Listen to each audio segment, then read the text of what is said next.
Orang-orang Badui yang ketiga akan berkata, jika kalian berangkat untuk mengambil dasar rampasan perang, biarkanlah kami ikut bersama kalian.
kalian.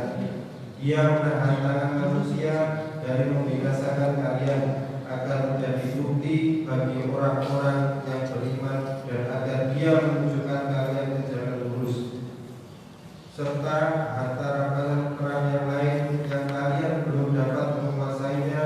Sesungguhnya Allah Subhanahu wa Ta'ala telah menentukannya. Allah Subhanahu wa Ta'ala Maha Kuasa atas segala sesuatu. Seandainya orang-orang kafir memerangi kalian, sungguh mereka akan berbalik melarikan diri ke belakang. Kemudian mereka tidak akan mendapatkan perlindungan maupun penolong. Demikianlah ketetapan Allah Subhanahu wa Ta'ala yang telah berlaku sejak dahulu. Engkau sekali-kali tidak akan menemukan perubahan pada ketetapan Allah Subhanahu wa Ta'ala tersebut. Assalamualaikum warahmatullahi wabarakatuh.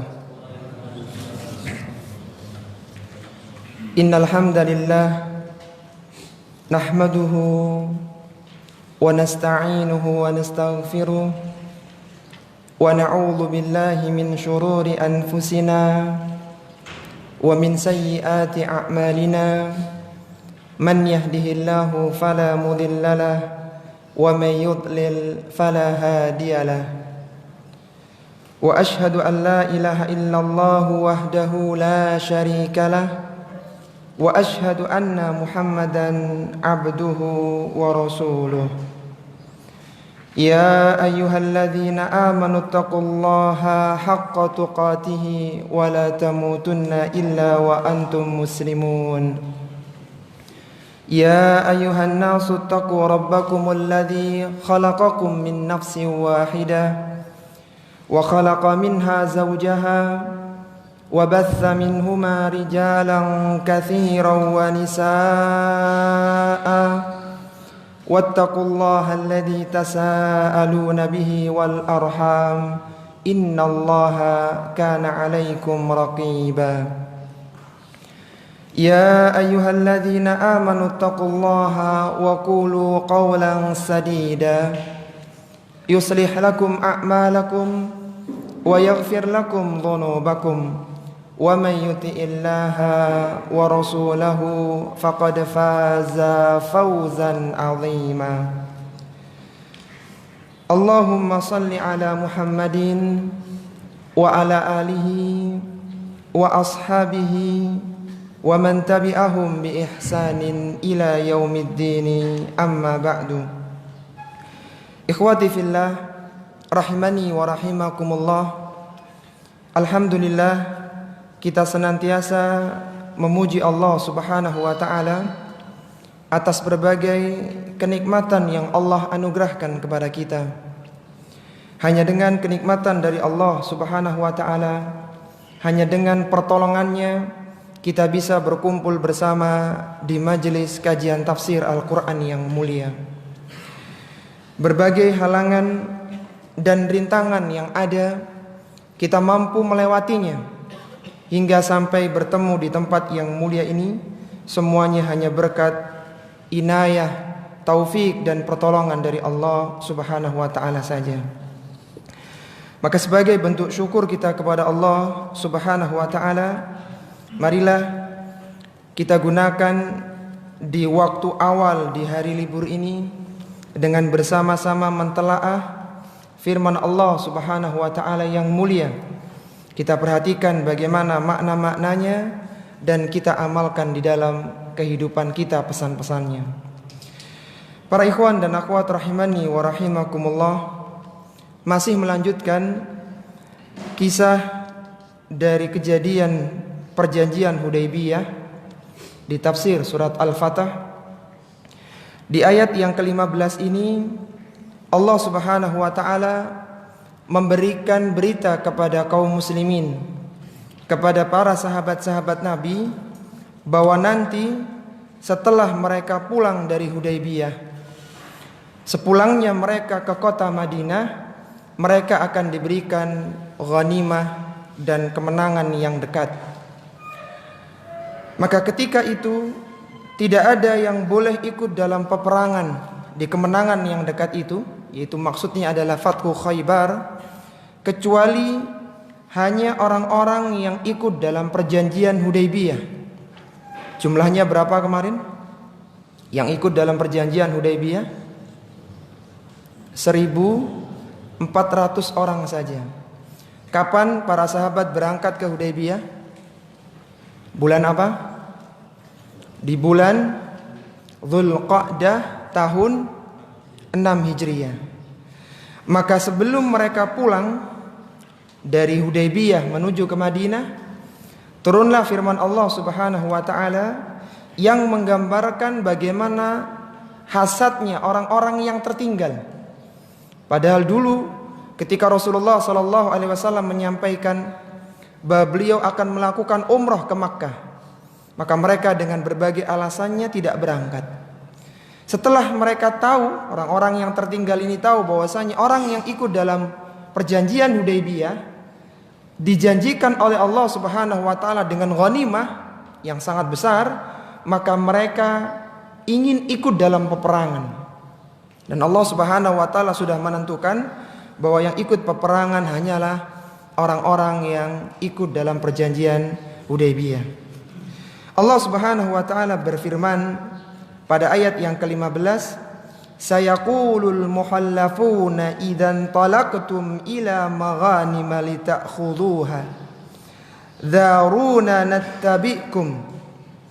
Orang-orang Badui yang tertinggal tidak ikut dalam perjanjian Hudaybiyah, maka mereka akan mengatakan kepada kalian ketika kalian akan berangkat ke Khaybar untuk membuktikan kebenaran firman Allah Subhanahu wa taala sekaligus melaksanakan perintah Allah, maka mereka akan mengatakan dzaruna nattabi'kum, biarkanlah kami ikut perang bersama kalian, menawarkan diri untuk ikut perang Khaybar.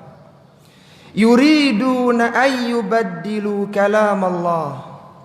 Mereka ini ingin merubah firman Allah Subhanahu wa taala. Padahal tadi sudah ditentukan ketika di Hudaybiyah yang boleh ikut dalam perang Khaybar siapa saja? Yang boleh ikut hanyalah orang-orang yang ikut dalam Hudaybiyah. Sudah diberitahu seperti itu, tapi orang-orang yang tertinggal ini dengan berbagai alasannya, maka mereka ingin ikut dalam perang Khaybar. Qul lan tattabi'una kadzalikum qala Allahu min qabl. Katakanlah kepada mereka, kalian sekali-kali tidak boleh ikut dalam perang ini. Dan ini sudah Allah tetapkan sebelum kami pulang ke kota Madinah ini.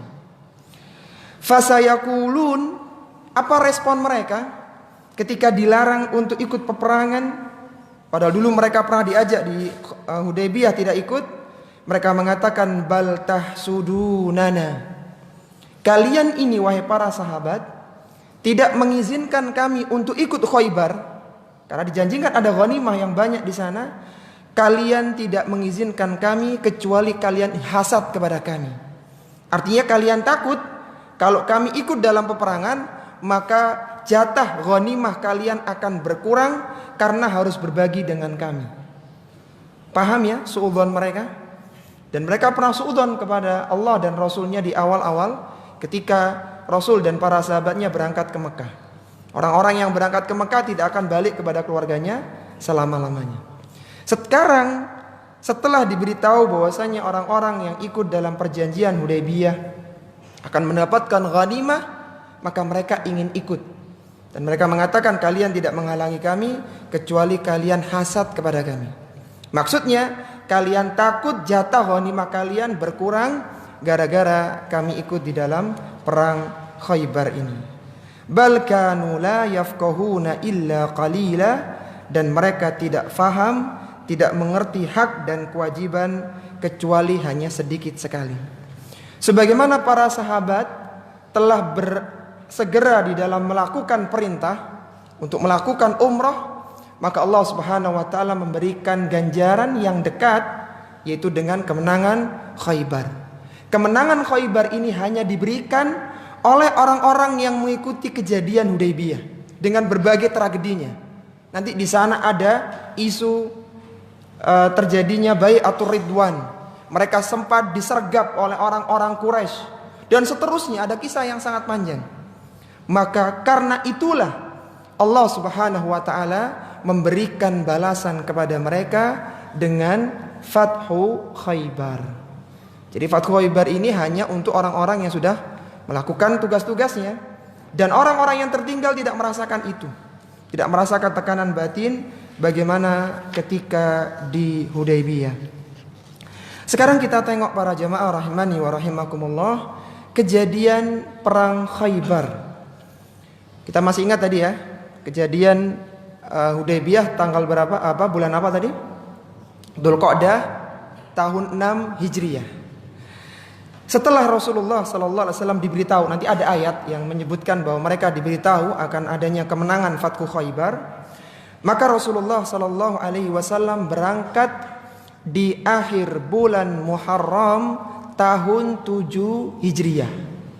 Jadi sekitar 1 bulan setelah kejadian perjanjian Hudaybiyah. Tapi ganti tahun, karena kan Hudaybiyah ini akhir tahun tahun 6 Hijriah.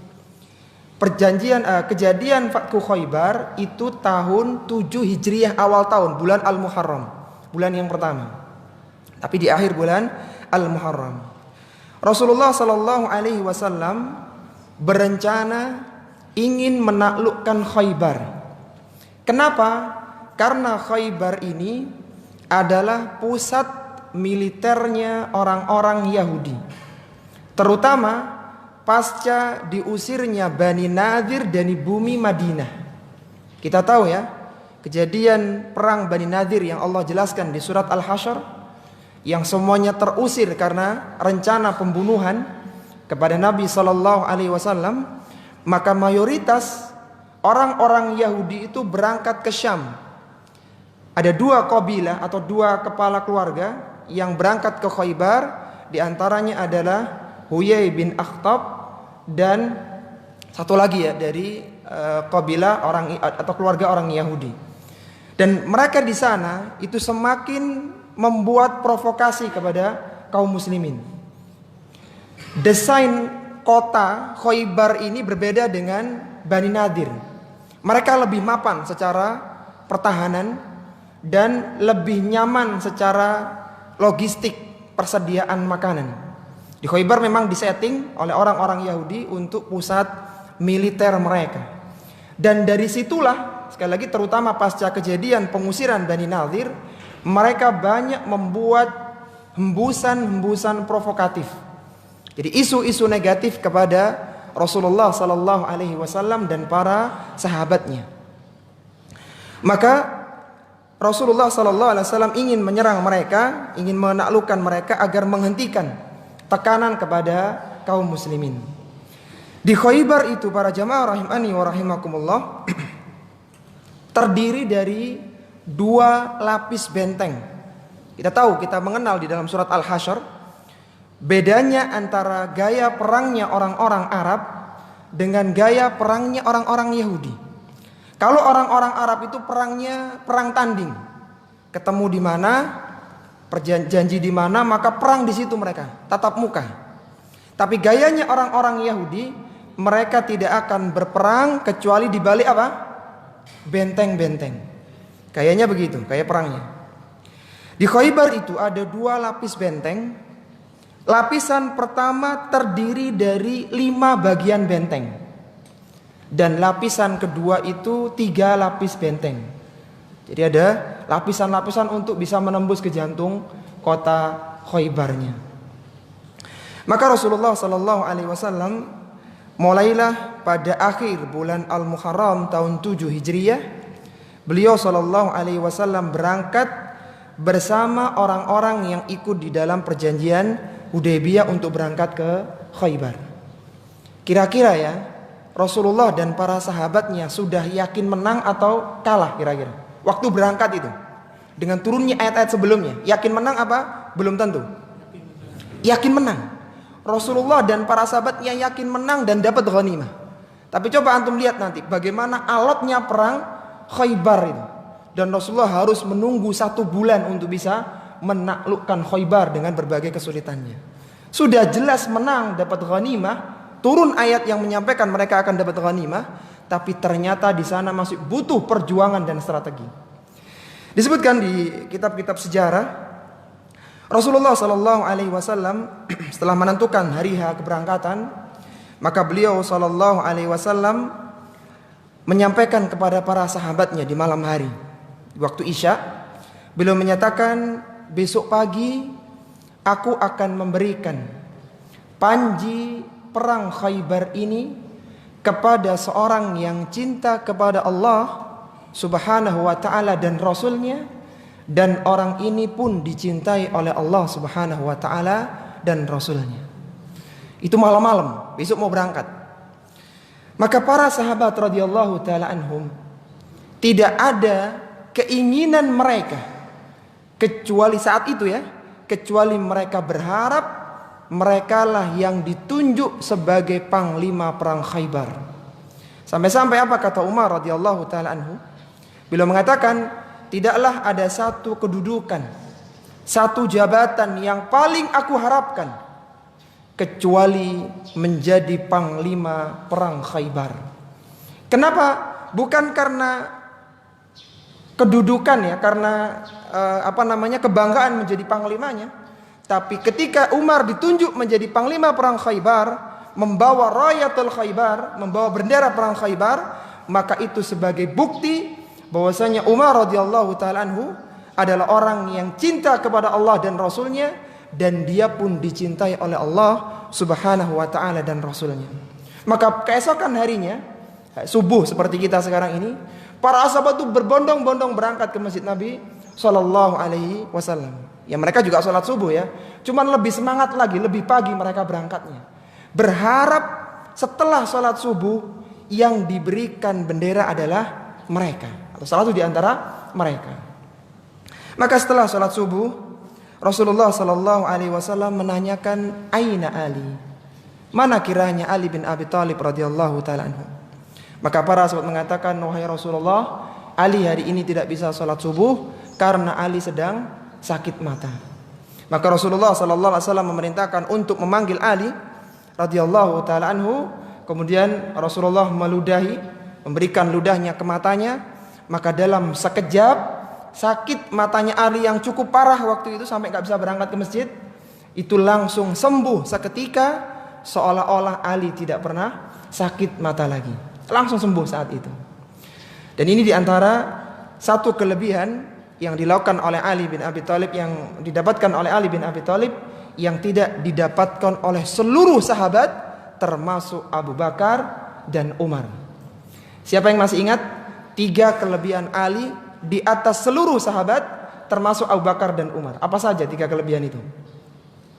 Siapa yang masih ingat yang kita bahas di surat Al-Mujadilah? 3 kelebihan yang para sahabat itu iri dengan Ali ya, artinya ghibtah. Mereka ingin mendapatkan keutamaan seperti yang didapatkan Ali. Apa yang pertama? Yang pertama apa? Ya, yang jelas dia mendapatkan panji perang Khaybar yang tidak didapatkan oleh yang lain. Keutamaannya apa sih mendapatkan panji perang Khaybar? Dicintai oleh Allah dan Rasulnya, dan dia pun cinta kepada Allah dan Rasul. Diakui sudah. Buktinya dipilih. Kemudian yang kedua, keutamaan Ali di atas seluruh sahabat, termasuk Abu Bakar dan Umar, bahkan Utsman, adalah Alilah yang dinikahkan dengan Fatimah. Nanti antum tanya, loh kan Utsman juga dinikahkan dengan 2 putri Nabi. Bahkan Utsman lah yang mendapatkan gelar Dzun Nurain karena menikahi Ruqayyah dan Ummu Kulthum. Ya memang kalau sama-sama nikahnya sama ya, cuman beda. Tidak ada jalur keturunan dari Nabi Sallallahu Alaihi Wasallam kecuali hanya dari jalur Fatimah saja. Anak-anak Nabi Sallallahu Alaihi Wasallam semuanya meninggal sebelum sepeninggal Nabi Sallallahu Alaihi Wasallam. Ya memang ada keutamaan meskipun tidak terlalu berbeda jauh. Kemudian keutamaan yang ketiga, Ali radhiyallahu taala anhu adalah satu-satunya sahabat yang sempat mengamalkan ayatun najwa. Ayatun najwa itu apa? Yaitu surat atau ayat yang turun di surat Al-Mujadilah yang memerintahkan kepada para sahabat kalaulah mereka akan berkonsultasi dengan Nabi, menyampaikan masalahnya kepada Rasulullah Sallallahu Alaihi Wasallam, maka mereka harus bersedekah terlebih dahulu. Ayat ini para jamaah rahimani wa rahimakumullah, umurnya nggak panjang, umurnya hanya 10 malam saja. Kemudian dinasah oleh Allah dengan diturunkan ayat setelahnya. Dan saat itu ketika turun ayat yang mulia itu, belum sempat sahabat mengamalkannya karena mereka dalam kondisi fakir sebagian besarnya, dan mereka tidak mampu untuk melakukan infak. Maka Ali langsung menginfakkan 1 dinar, dan beliau menanyakan 10 pertanyaan kepada Nabi Sallallahu Alaihi Wasallam. Setelah itu ayat itu dihapus. Maka tidak ada satu ayat yang diamalkan oleh satu orang sahabat kecuali Ali bin Abi Thalib, yaitu ayatun najwa, ayat tentang perintah sedekah ketika akan berkonsultasi dengan Nabi Sallallahu Alaihi Wasallam. Taib, kita ulang dulu ya keutamaan Ali di atas seluruh sahabat termasuk Abu Bakar dan Umar. Dan Umar punya keutamaan sendiri, Abu Bakar punya keutamaan sendiri, Utsman punya keutamaan sendiri. Secara umum mereka utama, tapi tiap-tiap individu mereka memiliki keutamaan di atas yang lainnya. Coba kita ulang 3 keutamaan Ali di atas seluruh sahabat. Yang pertama, mendapatkan panji perang Khaybar. Yang kedua, dinikahkan dengan Fatimah. Yang ketiga, mengamalkan ayatun najwa. Silakan dirujuk di tafsir surat Al-Mujadilah untuk kisah lebih detailnya. Tapi ketika Rasulullah Sallallahu Alaihi Wasallam sudah bertemu dengan Ali dan sembuh penyakitnya, sakit matanya, Rasulullah Sallallahu Alaihi Wasallam memberikan pesan kepada Ali. Dan lihat bagaimana pesan Nabi kepada Ali radhiyallahu taala ketika akan perang ini. Beliau mengatakan, unfuz ala rislika. Wahai Ali, tunaikanlah tugas besar ini, misi militer ini dengan perlahan-lahan, hatta tanzila bisahatihim, sampai engkau turun di tanah lapang mereka, di sebuah tempat untuk menyerang mereka. Tsumma da'uhum ilal Islam. Jadi nanti ada tempat besar ya di depannya benteng-benteng itu, ada tempat perkebunan kurmanya orang Khaybar. Orang Khaybar ini mapan, bentengnya kuat, berlapis-lapis dan tempatnya strategis. Banyak ditumbuhi kurma, dan kurma Khaybar itu luar biasa, kurma yang nikmat paling bagus waktu itu, kurma Khaybar. Memang strategis tempatnya dan sudah disetting oleh orang-orang Yahudi. Kalau engkau sudah sampai di sana, di tempat untuk penyiapan penyerangan dan buka kemah di sana, maka pesan Nabi yang pertama, ud'uhum ilal Islam. Tawarkan dulu ke mereka agar mereka masuk Islam terlebih dahulu. Ingat, ini misinya perang. Dan ini ahli kitab ya, Yahudi. Jadi kan mereka tidak mungkin ditunggu adzan subuhnya, karena bukan orang Islam. Tapi masih ada tawaran, mau nggak kalian itu masuk Islam? Kalau kalian masuk Islam, selesai, kita nggak akan menyerang benteng kalian. Ini mengingatkan bahwa perang-perang di dalam Islam rata-rata adalah li'ila'i kalimatillah, untuk meninggikan kalimat Allah. Karena didesak kaum muslimin dan mereka tidak mau menyerah dengan Islam, maka terpaksa Islamlah yang mengagresi. Jadi lihat bagaimana sejarah-sejarah perang dalam Islam, semuanya di atas syariat Islam yang mulia, mengajak manusia untuk masuk ke dalam Islam terlebih dahulu. Wa akhbirhum bima yajibu alaihim min haqqillahi fihi. Dan terangkan kepada mereka, seandainya mereka mau masuk Islam, jelaskan hak-hak Allah yang harus mereka jalankan di dalam agama ini. Artinya mereka harus sholat, mereka harus puasa, mereka harus membayar zakat dan hak-hak yang lainnya. Selesai, tidak ada peperangan, pulang kita ke Madinah. Ya kan berarti nggak dapat ghanimah. Ya, kalau memang itu yang terjadi, apa? Mendapatkan keislaman mereka jauh lebih utama daripada mendapatkan ghanimah. Tapi karena Allah sudah menetapkan ghanimah, maka mereka pun menolak untuk masuk ke dalam agama Islam. Karena memang secara posisi mereka lebih nyaman orang-orang Yahudi. Apa pesan Nabi SAW berikutnya? Dan ingat, ini pesan ketika perang ya, bukan pesan ketika dakwah ini. Rasulullah mengatakan kepada Ali, "Fawallahi, demi Allah, la an yahdiyallahu bika rajulan wahidan." seandainya dari seruanmu saat itu ada satu orang Yahudi yang keluar dari benteng, kemudian dia mengatakan, wahai Ali, aku menyatakan masuk Islam. Asyhadu an la ilaha illallah wa asyhadu anna Muhammad Rasulullah. Satu aja. Meskipun yang lainnya pada gak masuk Islam, satu berhasil kau dakwai. Kau yakinkan mereka Islam menyejukkan, Islam ini menggembirakan, Islam ini agama yang benar. Ada yang masuk Islam satu saja. Apa kata Nabi? Khairun laka min an yakuna laka khumrun na'am. Itu lebih baik bagimu daripada engkau mendapatkan onta merah. Yang menarik para jamaah rahimani wa rahimakumullah, kalau pesan ini disampaikan oleh Nabi kepada Mu'adz bin Jabal yang akan berdakwah ke Madinah atau yang akan berdakwah ke Yaman, dan sahabat-sahabat yang lain yang akan berdakwah, mungkin logis ya. Ya karena mau dakwah, masuk Islam ya alhamdulillah. Ini kondisi perang, kalau ada orang yang masuk Islam dengan dakwah kita, maka itu adalah sesuatu yang utama. Maka kalau ana boleh berpesan di kesempatan pagi yang sejuk ini, tolong dari kita masing-masing membawa misi dakwah, mengajak orang-orang yang mungkin untuk diajak, tetangganya, keluarganya, anak-anaknya yang mungkin ya. Kan kita tahu karakter orang ini kayaknya bisa diajak. Itu kalau satu saja berhasil antum dudukkan di majelis ilmu, dan dia bisa mendengarkan ayat-ayat Allah yang mulia, kemudian dia menjadi seorang muslim yang baik, subhanallah, itu jauh lebih utama dari onta merah. Kendaraan termahal sekarang, misalnya ada kendaraan sekarang harganya 600 juta, 1 miliar, itu satu orang berhasil antum ajak di kajian, jauh lebih utama antum mendapatkan orang ini. Karena setiap kebaikan yang dilakukan oleh orang ini, sholatnya dia, puasanya dia, baca Qur'annya dan semua kebaikan yang ada, antum akan mendapatkan limpahan pahalanya. Karena antumlah yang telah mengajak dia di dalam kebaikan.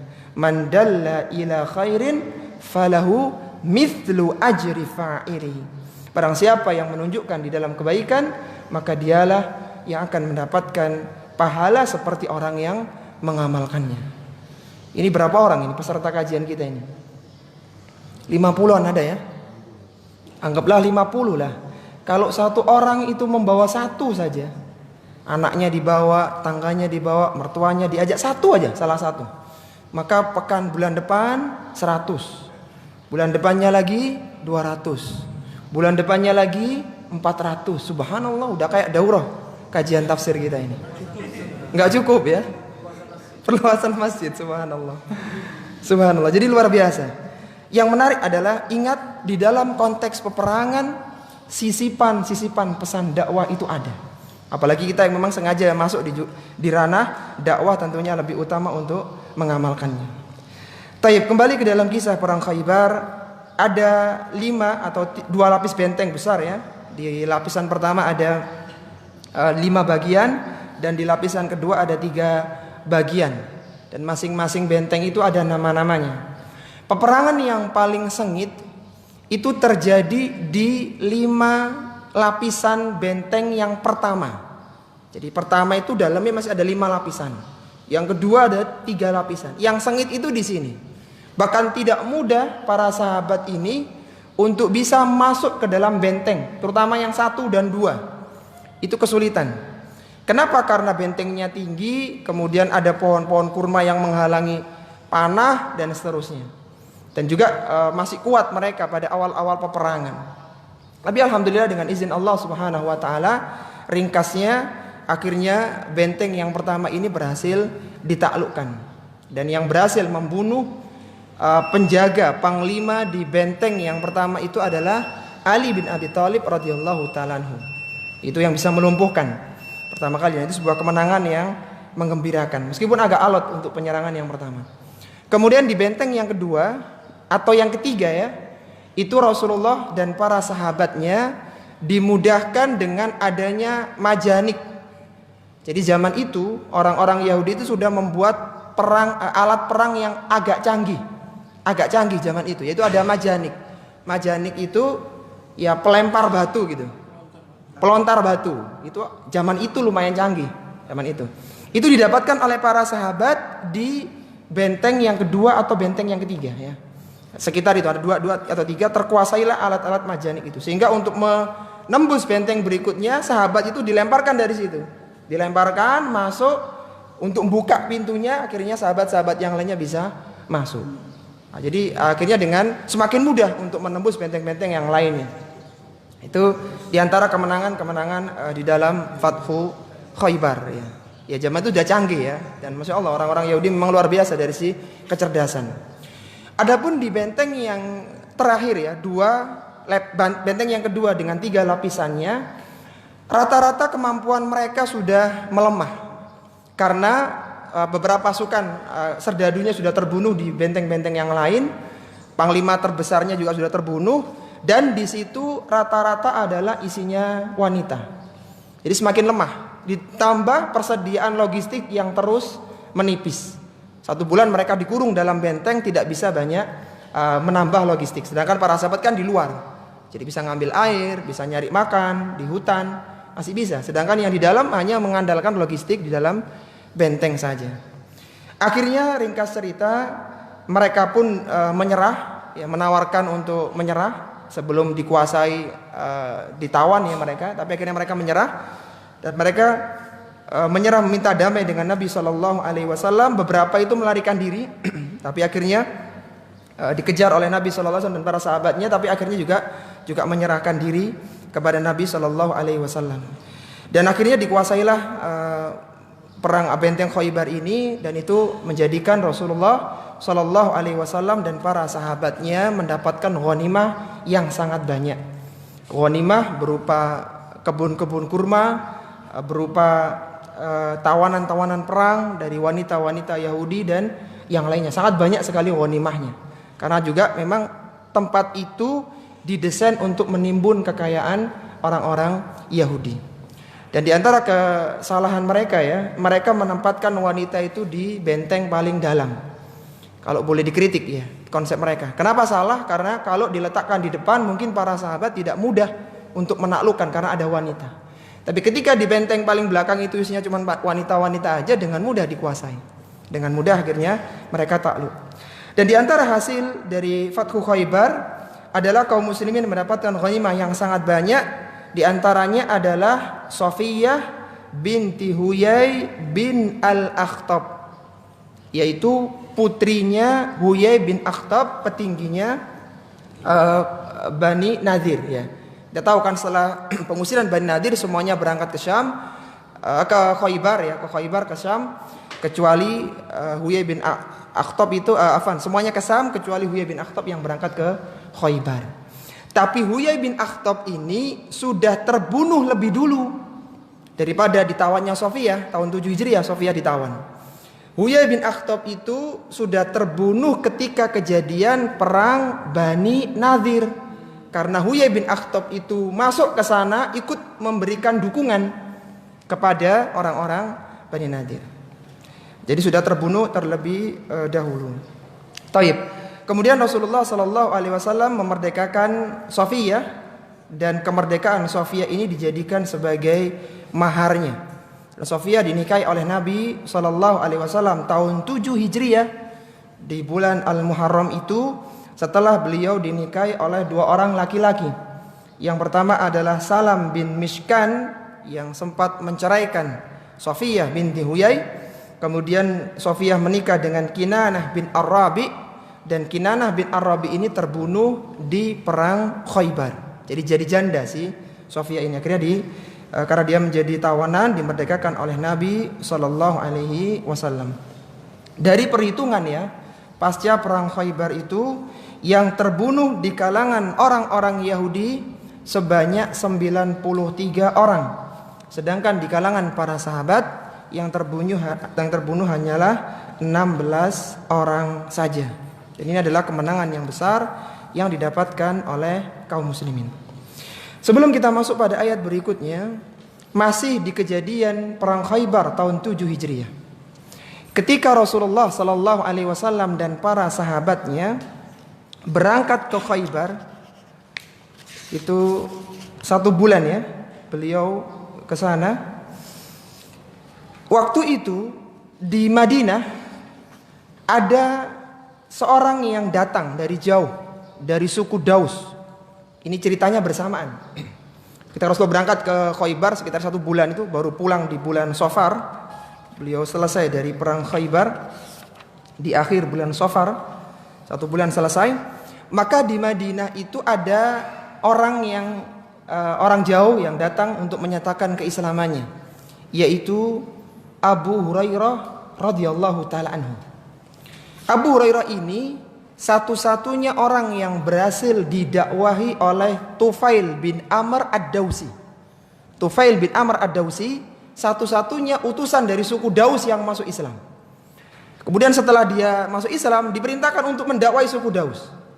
Makanya tadi anak pesan ke antum jangan dakwah lah, antum ngajak orang ke sini aja. Itu dulu Tufail setelah masuk Islam diperintahkan untuk mendakwai suku Daus. Dan suku Daus terkenal dengan kemaksiatannya, dengan tarian-tarian kesyirikannya. Maka tidak ada yang merespon dakwanya Tufail bin Amr kecuali 1 orang saja waktu itu, yaitu Abu Hurairah ini. Abu Hurairah itu namanya sebelum masuk Islam, sebelum dia kenal dengan Nabi, dan dia sudah terkenal dengan kunyahnya Abu Hurairah. Abu Hurairah itu nama aslinya adalah Abdus Syams, hambanya matahari, sebelum masuk Islam. Kemudian setelah bertemu dengan Nabi diganti dengan Abdurrahman ala qauli sahih, menurut pendapat yang sahih. Ada yang mengatakan Abdullah.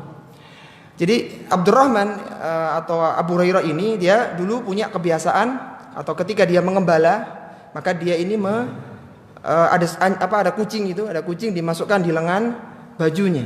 Sehingga ketika di rumah kalau malam hari itu dengar meong gitu, maka dia ngasih makan. Karena dia suka ngembala si Abu Hurairah ini. Jadi ketika ada suara itu maka dikasih makan. Karena sering mengopeni memelihara kucing itu, maka dia mendapatkan panggilan Abu Hurairah atau Abu Hir.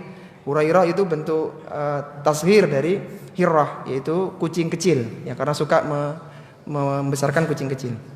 Nah, saat itulah di tahun 7 Hijriah Abu Hurairah itu datang ke Madinah. Tapi nggak ketemu dengan Nabi. Karena Rasulullah dan para sahabatnya ngapain? Ke Khaybar, lagi perang. Dan terjadi khilaf di kalangan para ulama sejarah apakah Abu Hurairah ikut perang Khaybar atau enggak. Tapi pendapat yang kuat tidak. Bahkan disebutkan dalam sejarah Abu Hurairah datang waktu subuh, antum tadi. Subuh-subuh dia datang ke Masjid Nabi. Waktu itu yang menjadi imam adalah Siba bin Urfutoh, yang salat subuhnya membaca 2 surat. Yang pertama adalah surat Maryam, dan yang kedua adalah surat Al-Mutaffifin. Dan di surat Al-Mutaffifin itu membahas tentang kondisi orang-orang Madinah sebelum datangnya Nabi, yang mereka biasa mencuri timbangan dan takaran. Maka setelah selesai sholat, Abu Hurairah mengatakan, sungguh buruklah orang-orang Daus yang mereka banyak mengurangi timbangan dan takaran. Jadi dia paham dengan apa yang dibaca imam ketika sholat. Jadi tahun masuk Islamnya Abu Hurairah itu sama dengan perang Khaybar, yaitu tahun 7 Hijriah. Dan Rasulullah wafatnya tahun berapa? 11 Hijriah. Kalau gitu berapa tahun Abu Hurairah itu belajar agama? Hanya 4 tahun. Tapi Abu Hurairah lah yang dinobatkan sebagai sahabat terbanyak yang meriwayatkan hadis Nabi SAW. Di antara kuncinya, karena Abu Hurairah ini tidak banyak pekerjaan, karena beliau menjadi ahlus suffah, itu pemuda-pemuda yang tinggal di masjid Nabi, sibuk dengan belajar. Jadi banyak belajar dan dihafal, akhirnya jadi ulama. Baik, kita masuk pada ayat berikutnya. Allah Subhanahu wa taala berfirman pada ayat yang ke-16, "Qul lil mukhallafina minal a'rabi satud'auna ila qaumin uli ba'sin syadidin." Katakanlah kepada orang-orang Badui yang tertinggal tadi, yang mereka ingin ikut dalam perang Khaybar tapi tidak boleh. Katakan kepada mereka, nanti kalian akan diajak untuk memerangi kaum yang besar, yang kuat. Tuqatilunahum au yuslimun. Kalian diperintahkan oleh Allah ketika itu untuk memerangi mereka atau mereka menyerah masuk ke dalam agama Islam. Jadi sama dengan prinsipnya Khaybar. Diperintahkan para sahabat untuk menaklukkan Khaybar sampai kapan? Sampai mereka menyerah, kalah, atau mereka menyatakan keislamannya, masuk Islam. Nanti ada lagi kejadian. Kalau pengen ikut, ikuti episode berikutnya. Maksudnya begitu. Para ulama-ulama tafsir berbeda pendapat tentang apa yang dimaksud dengan uli ba'sin syadidin. Siapakah yang dimaksud dengan kelompok kaum yang memiliki kekuatan yang besar? Ada banyak pendapat-pendapat di sana, peperangan-peperangan setelah perang Fathu Khaybar ini. Tapi pendapat yang kuat insya Allah berdasarkan sejarah dan sulitnya peperangan waktu itu, yang dimaksud dengan kekuatan besar adalah Persia dan Romawi, serta yang kekuatannya menyamai dengan kekuatan mereka. Meskipun Persia dan Romawi baru diperintahkan untuk ditaklukkan atau baru ditaklukkan oleh kaum muslimin pada masa pemerintahan Umar bin Khattab radhiyallahu taala anhu. Persia ditaklukkan dengan perang Qadisiyah dan Romawi ditaklukkan dengan perang Yarmuk. Itu pada masa Umar nanti. Yang itu tidak kalah beratnya perang dengan orang-orang yang memiliki kekuatan.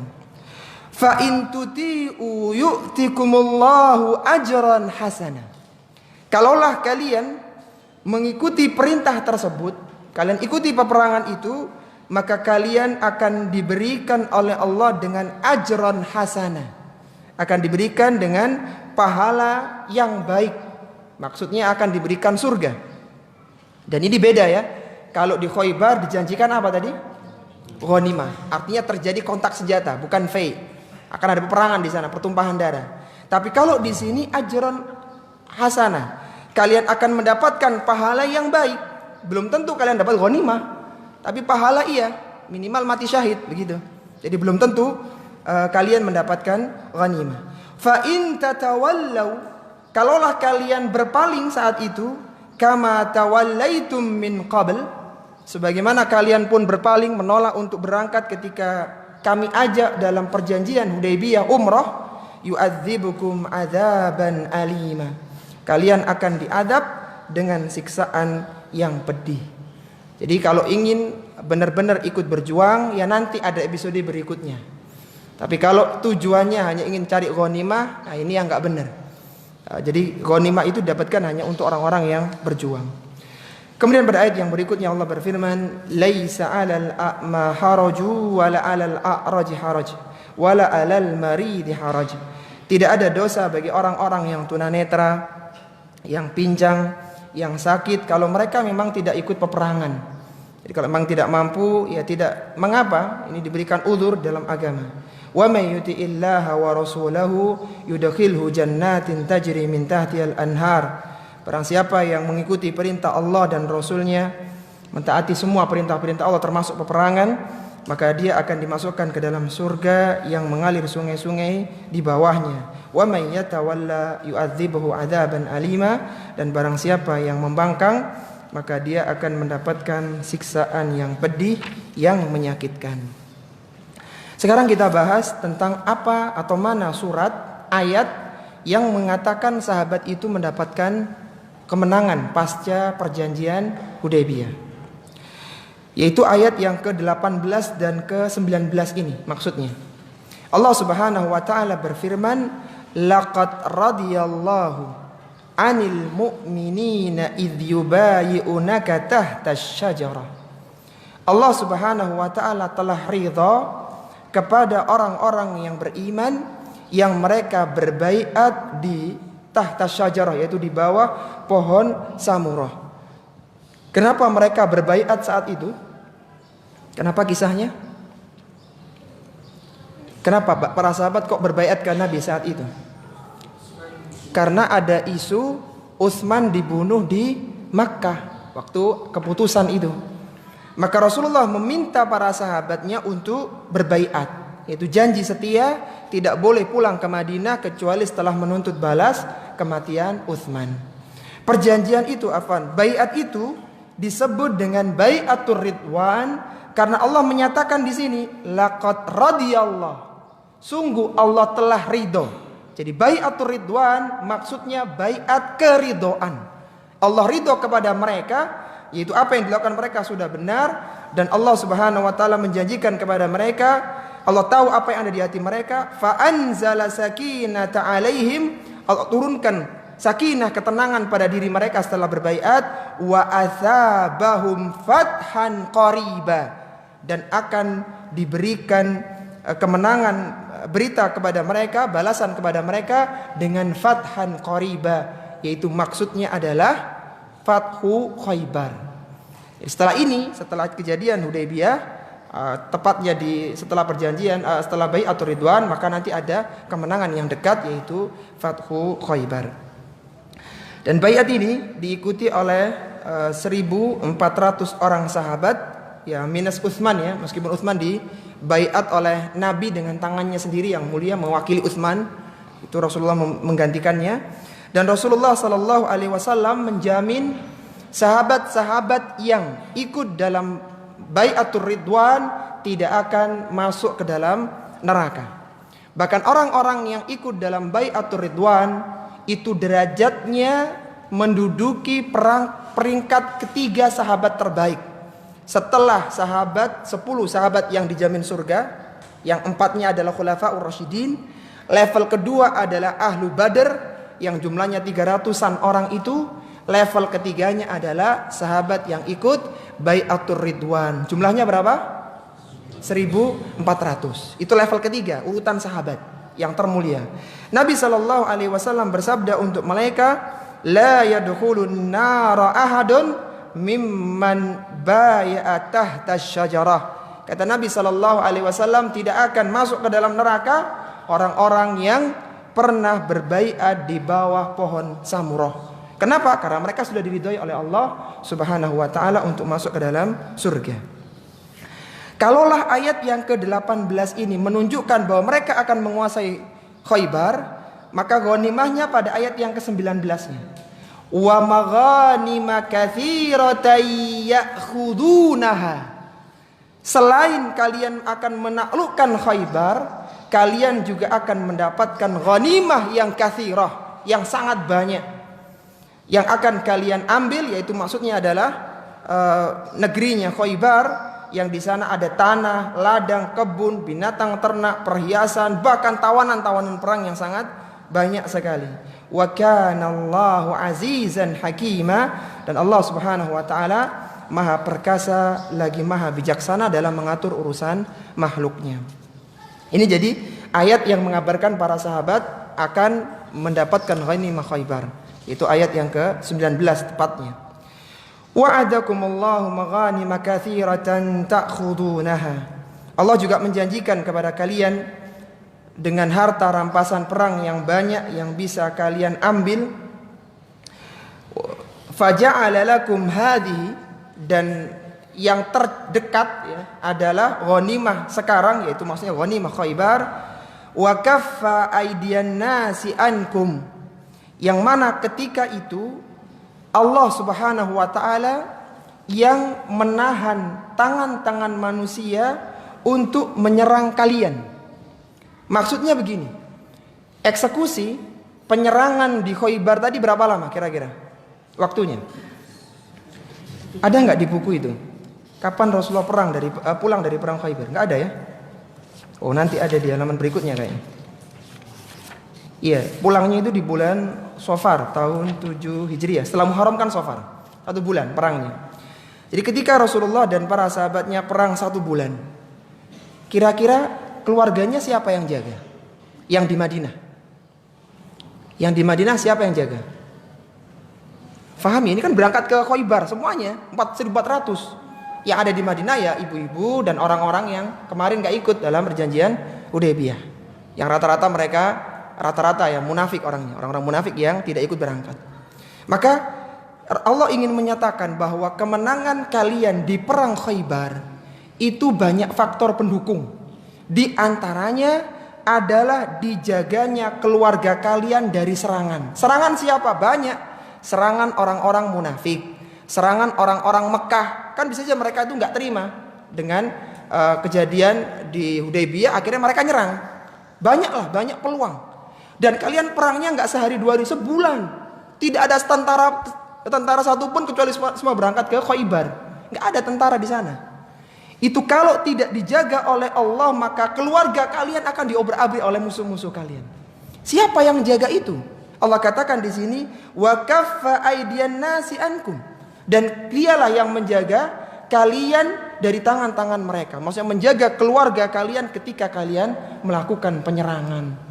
Jadi kalau misalnya naudzubillah diserang kan hancur lebur. Jadi perang itu meskipun bawa ghanimah banyak, untuk keluarga sudah nggak ada. Maka Allah ingatkan itu semua adalah nikmat yang besar. Kemenangan perang didukung oleh banyak faktor. Sehingga Allah katakan apa? Litakuna ayatan lil mu'minin. Semua ini sebagai tanda-tanda kebesaran Allah Subhanahu wa taala bagi orang-orang yang beriman. Bahwa kemenangan mereka itu ditopang dengan pertolongan Allah yang lainnya. Wa yahdiyakum siratam mustaqima, dan dia menunjukkan kalian ke dalam jalan yang lurus, yaitu karena kalian mengikuti perintah Allah, maka semua pasti akan berujung dengan kebaikan. Wa ukhra lam taqdiru 'alaiha qad ahatallahu biha. Selain dari kemenangan dan ghanimah di Fathu Khaybar, kalian pun akan mendapatkan rampasan perang lain yang belum kalian kuasai. Maksudnya belum dikuasai ketika turunnya ayat itu. Yaitu diantaranya adalah harta rampasan Persia dan Romawi yang tadi disebutkan di ayat sebelumnya. Ada kekuatan besar yang harus ditaklukkan. Wa kana Allahu ala kulli syai'in qadira, dan Allah Subhanahu wa taala telah menentukan segala sesuatu. Qad ahatallahu biha, Allah telah menentukannya. Wa kana Allahu ala kulli syai'in qadira, dan Allah Maha kuasa atas segala sesuatu.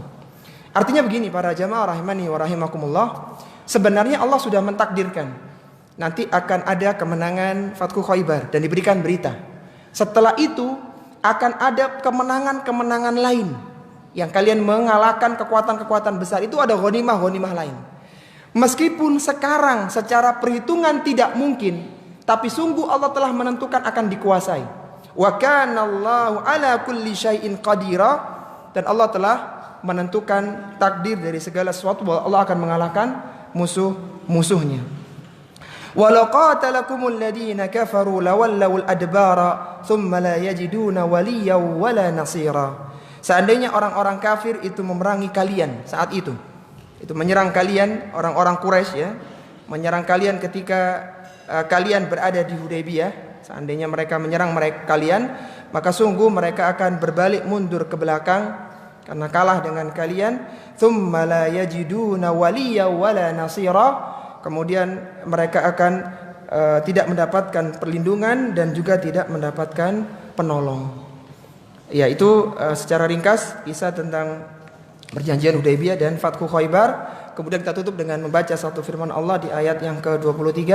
Setelah Allah menceritakan tentang Khaybar, kemudian perjanjian Hudaybiyah dan yang lainnya, Allah menyatakan apa? Sunnatullahi allati qad khalat min qabl. Itulah sunnatullah, ketetapan Allah yang berlaku sejak dahulu. Apa maksudnya? Maksudnya adalah Allah Subhanahu wa taala pasti akan menolong wali-walinya, orang-orang yang beriman kepadanya dari musuh-musuhnya. Meskipun secara zahir itu memberatkan kaum muslimin, umrah ditunda, memberatkan kaum muslimin harus melakukan pengepungan selama 1 bulan di Khaybar dan berbagai kesulitan-kesulitan lain. Tapi ingat bahwa itu adalah sunnatullah. Apa sunnatullah? Maksudnya pada saatnya ending ceritanya itu orang-orang kafir akan kalah dengan orang-orang Islam. Walan tajida li sunnatillahi tabdila. Dan sunnatullah bahwa orang kafir akan kalah meskipun dengan berbagai ceritanya ya. Untuk menaklukkan Khaybar aja sebulan waktunya dengan berbagai kesulitan-kesulitannya. 16 orang sahabat harus terbunuh di sana. Maka ingat kemenangan di akhir bagi orang-orang yang beriman. Walan tajida li sunnatillahi tabdila. Kalian tidak akan mendapatkan sunnah itu berubah selama-lamanya. Kalian tidak akan dapatkan selama-lamanya. Jadi yang perlu kita yakini para jemaah rahimani wa rahimakumullah, ending cerita orang Islam ini selalu berbuah dengan kebaikan. Akan menang pada akhirnya. Meskipun tadi mereka harus kalah dengan, artinya secara zahir ya, dengan perjanjian. Mereka harus berangkat ke Khaybar. Mereka harus dicela dengan orang-orang yang tertinggal. Dan sekian banyak kondisi-kondisi yang lain. Tapi yang perlu diingat bahwa sunnatullah Islam menang ini tidak akan pernah berubah. Maka pesan kita di kesempatan pagi hari ini sebagai penutup kajian tafsir yang mulia ini, apapun yang terjadi di dalam dakwah ini, dalam kondisi dakwah ini, maka tetap kita harus mengikuti aturan yang sudah Allah Subhanahu wa taala syariatkan. Kadang aturan itu menuntut kita untuk bersabar. Ada cara lain yang lebih instan, tapi cara itu nggak diperintahkan. Antum yakin sabar ini berbuah kebaikan. Contoh nih, misalnya dalam kasus keluarga yang bermasalah misalnya saja, maka disebutkan di surat At-Taghabun, kalau kondisi istri itu tidak parah kedurhakaannya, itu jangan keburu talak. Jangan keburu talak, karena perintah Allah di situ apa? Wa in ta'fu wa tasfahu wa taghfiru fa innallaha ghafurur rahim. Andai kata kalian memaafkan, kalian tidak marah ke mereka, kalian memintakan ampun mereka, Allah Maha Pengampun lagi Maha Penyayang. Dan bersabar ketika istri durhaka itu enggak mudah. Tapi itulah yang diperintahkan. Jangan terburu-buru talak. Ketika sahabat itu harus menerima Hudaybiyah, perjanjian Hudaybiyah yang zahirnya merugikan, dan itu lama loh. Setahun baru terbukti kemenangannya, bahkan 2 tahun Fathu Mekahnya. Tapi endingnya bagus. Jadi sekali lagi pesan kita, ketika dalam kondisi apapun antum ingat, apa kira-kira perintah Allah yang harus ana lakukan? Apakah melakukan ini, ataukah bersabar, atau bagaimana? Itu yang perlu kita gali sekarang. Dan antum yakini bersabar saat ini membuahkan kebaikan. Diam sekarang itu mendatangkan banyak kebaikan. Ada cara lain, cara mudahnya kalau istri bermasalah ceraikan, ganti. Tapi ganti kan tidak dijamin lebih baik daripada yang pertama. Bukan itu tuntunannya, tapi bersabar. Jadi semua kondisi selalu berujung kebaikan kalau kita ini mengikuti aturan. Dan kadang-kadang dalam menjalankan aturan butuh kesabaran dan perjuangan. Yang tadi kita katakan, Khaybar sudah jelas-jelas menang, sudah jelas-jelas dijamin dapat ghanimah, sampai orang-orang munafik iri.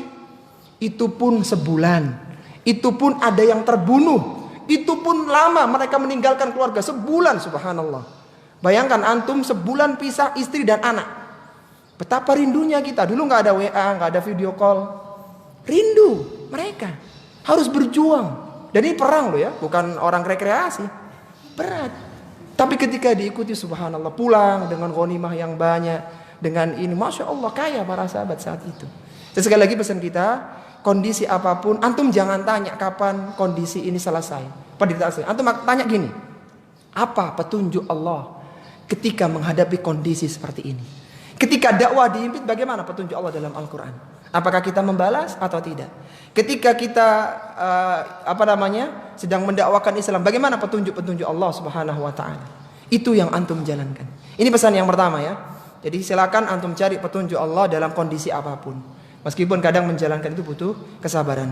Pesan yang kedua yang terakhir, ketika kita tahu bahwasannya sunnatullah itu tidak berubah. Islamlah yang menang dengan berbagai ceritanya. Islamlah yang akan ditolong oleh Allah Subhanahu wa taala atas musuh-musuhnya. Maka pesan ana yang kedua, jangan antum bertanya kapan Islam ini menang. Yang antum perlu tanyakan, apa kontribusi ana untuk membawa kemenangan Islam. Kenapa antum tidak perlu tanya kapan Islam ini menang? Karena Islam pasti menang. Meskipun menangnya 10, 20, 30 tahun yang akan datang setelah antum meninggal. Baru Islam sunnah tersebar di kalangan kaum muslimin. Itu nanti pasti menang. Cuman pertanyaannya bukan itu. Karena kalau mau menang mau ngapain kalau sudah menang? Yang penting adalah apa kontribusi yang antum berikan untuk memberikan kemenangan Islam, membantu jalannya kemenangan Islam. Para sahabat dulu lihat, ketika mereka diperintahkan baiat untuk menuntut balas, mereka ikut baiat. Ketika mereka diperintahkan berangkat ke Khaybar, mereka ikut. Mereka berkontributif untuk mendapatkan ghanimah, untuk mendapatkan kemenangan Islam, ikut kontribusi. Jadi pesan ana yang kedua, jangan antum tanya kapan Islam ini menang atas seluruh agama yang ada. Karena itu sudah ada nasnya. Bahkan menangnya yang puncak adalah ketika turunnya Nabi Isa alaihissalatu wassalam. Yang penting apa yang antum berikan untuk membantu kemenangan Islam. Dan itu yang penting. Seorang yang ikut dalam cerita dakwah, maka dia pun akhirnya mendapatkan kemenangan. Menang apapun Islam ketika tidak ikut andil, naudzubillah, orang-orang munafik juga ikut sejarah waktu itu. Tapi justru mereka menjadi penghalang kemenangan. Mereka lah yang memprovokasi para sahabat karena mereka tidak ikut andil. Jadi tolong direnungkan dalam kesempatan pagi yang sejuk ini, apa kiranya kontribusi yang bisa ana berikan. Kalaulah antum punya harta, berikan harta antum meskipun tidak semuanya. Kalau antum punya kedudukan, mudahkan dakwah ini. Kalau antum punya pemikiran, keluarkan ide-ide kreatif antum untuk dakwah ini. Jadi semua berkontribusi untuk ikut mewujudkan kemenangan Islam. Semoga ayat yang terakhir ini, di ayat yang ke-23, menjadi pemantik semangat kita, pemompa semangat kita untuk ikut andil dalam kemenangan dakwah, karena yakin bahwasanya sunnatullah tidak akan berubah, bahwa agama Islamlah yang akan mendapatkan kemenangan pada akhirnya. Akhirnya kita mohon kepada Allah Subhanahu wa taala, semoga Allah menjadikan kita istiqamah di atas kebaikan, ketakwaan dan jalan kebenaran, dan semoga Allah Subhanahu wa taala memudahkan kita untuk senantiasa mempelajari ayat-ayat Al-Qur'an, memudahkan kita untuk mengamalkan, dan mudahkan kita untuk berkumpul bersama di dalam surga yang penuh dengan kenikmatan. Kita akhiri, subhanakallahumma wa bihamdika asyhadu an la ilaha illa anta astaghfiruka wa atubu ilaik, wa akhiru da'wana anil hamdulillahi rabbil alamin. Wassalamu alaikum warahmatullahi wabarakatuh.